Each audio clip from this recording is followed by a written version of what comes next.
All right, my masterminders, good morning to you.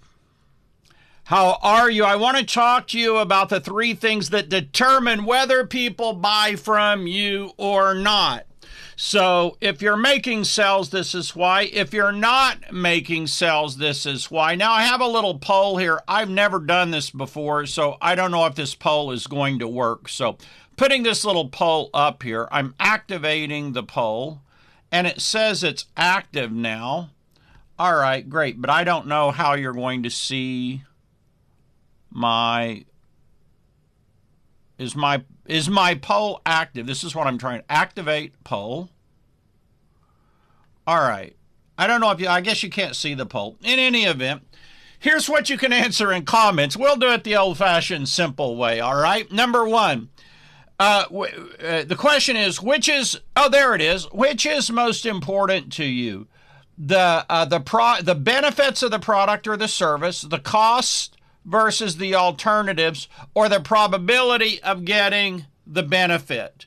And I guess you can see the poll and you just click one of these in order to vote. So, which is most important to you? The benefits of the product or service, the cost of buying and using the product or service versus the other alternatives available to you, or the probability that you'll get the benefits. I'm going to give you just a second here to go ahead and vote, and then I will close this out because I'm just curious, right?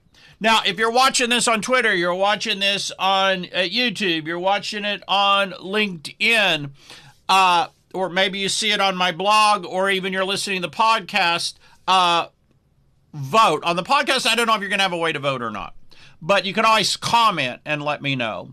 All right, so I'm going to close this down in just 1 second. Which is most important to you when you purchase? The benefits of the product or service, number one. Number two, the cost versus the alternative. Number three, the probability that you will get the end result. So these are the only reasons that these are the three things that determine if people buy from you or not, or act on your proposition or not, or respond to you or not.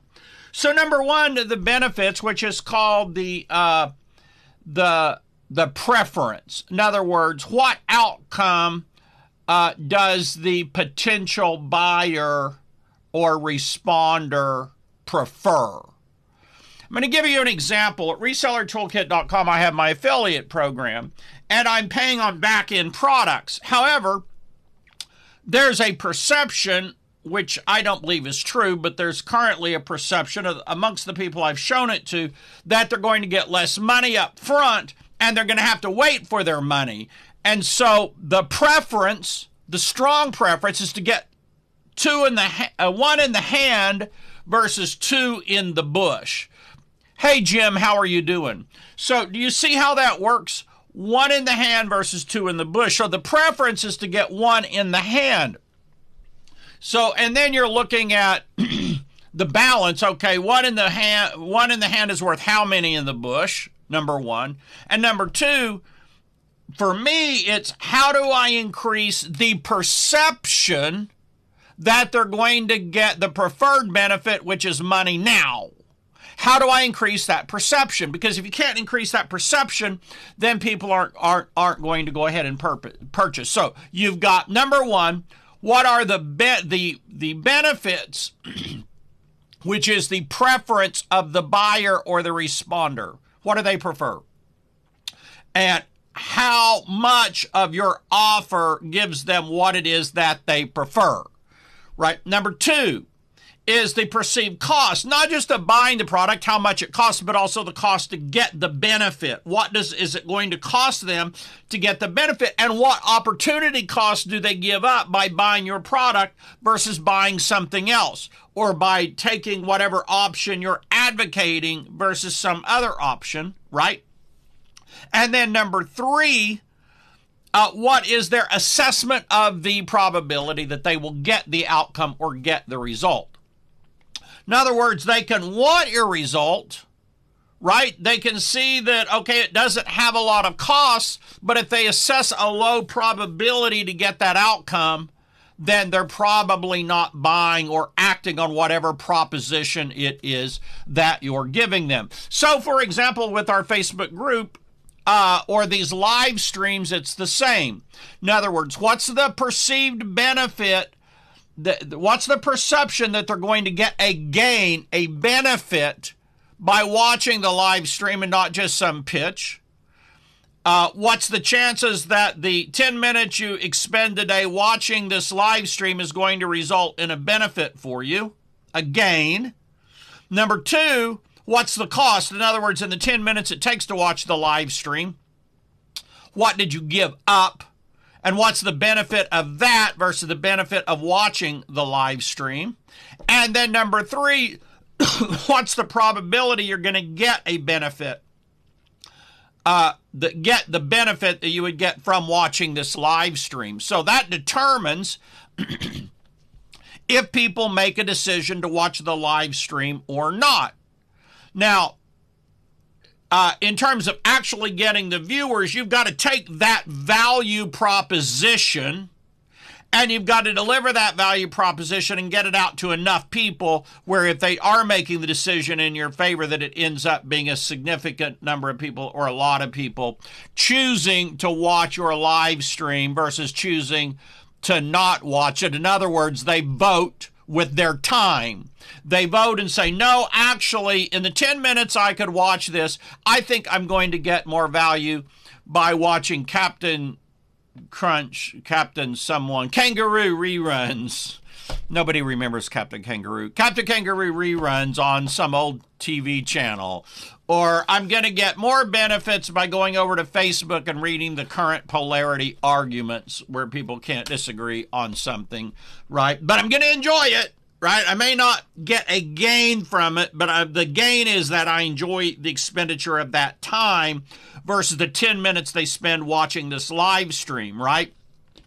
So then as a marketer, the challenge for me becomes, okay, number one, how do I increase the perception of their preferred gain? What do they want to gain out of it? How do I increase the perception they're going to get that? Number two, how do I decrease any costs of whatever they're perceiving as the cost of watching this other than their time?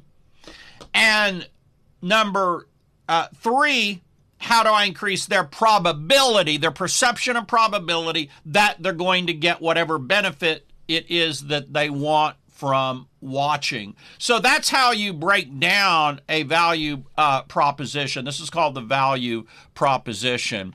If you're not on my list, you can get on it at marlonsanders.com. I have a free report there, the seed marketing report. Find the need, sow the seed, reap the harvest. Number two, if you're not over on my Twitter, it's at marlonsanders.com/Twitter. LinkedIn is linkedin.com/in/marlonsanders, right?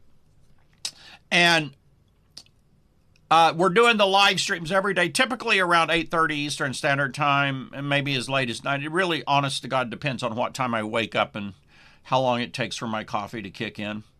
So let me know what insight or value you got today. Let me know if you watch it on the replay. Let me know if you watch it live.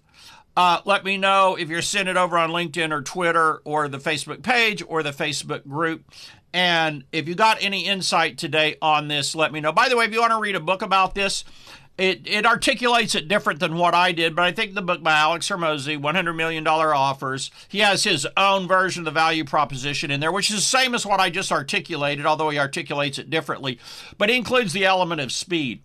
The element of speed is just actually a booster for preference. In other words, it's kind of hardwired into human beings that they're going to have a high preference for getting the benefit sooner rather than a delayed benefit, right? So in the example of the affiliate offer or program, they have a preference for getting the cash now versus a preference if that cash is coming in over 60 days. So in other words, if I wasn't delivering as much cash up front, then I have the value equation says, okay, how much more do I have to deliver over 60 days for them to say, okay, I would prefer the delay, I'd prefer the 2 or 3 or the 4 or the 5 in the bush versus the 1 in the hand. Do you see how that works? That's the mental math that's going on here. All right, this is it. You all have a great day. Let me know your comments on this, where you watched it from. And if you have any topics that you want me to cover in live streams, let me know. And you all have a great day.